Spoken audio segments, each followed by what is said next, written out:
दिन भयो यसो माइलीका गएर आउँछु म राति बित्ति फोन गरेर आउनुहोस्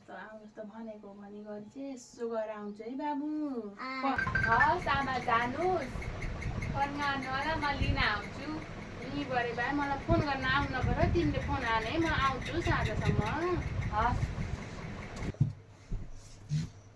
ए बा माइली हस् कहाँ छिउ बाई पर्दा लाएर ढोका लाएर बसी कि भित्रै आउन ल ल आए बाई आए छुको दिदी आउनुहोस् भित्र सबै बस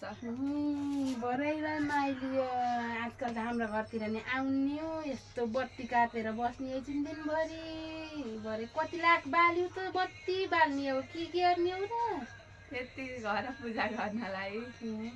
भरे हाम्रो घर नि आउने हो किन यस्तो भयो आजकल छ र बहिनी ऊ बेला पहाड छोडेर तराईतिर सुखा पाइन्छ भनेर झरियो अहिले यही पङ्खाको तल बस्ने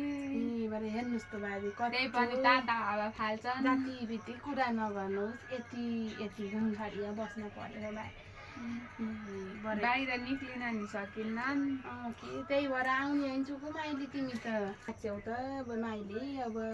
तरे हालेर राखेछन् छोराले विदेश खान दुईवटा छोरा विदेश कमा खान अब एसी पनि रहेछ एसी पनि जोडेका एसी चलाउने कुलर पनि रहेछ कुलर चलाउने भयो त तर के चाहियो र त सुखमा राखेछन् तिमीलाई त गह के अरे मेरो हातमा त एक सुक्खा पर्दैनन् किन त्यसो भन्नुहुन्छ त एक सुक्खा नपर्ने हो पर्छन् त गएर विदेश आउँदा दुईवटा छोरामा अस्ट्रेलिया अमेरिकामा छन् व्यवहार गर्दिन भाइ मेरो हातमा एक सुक्खा पर्दैनन्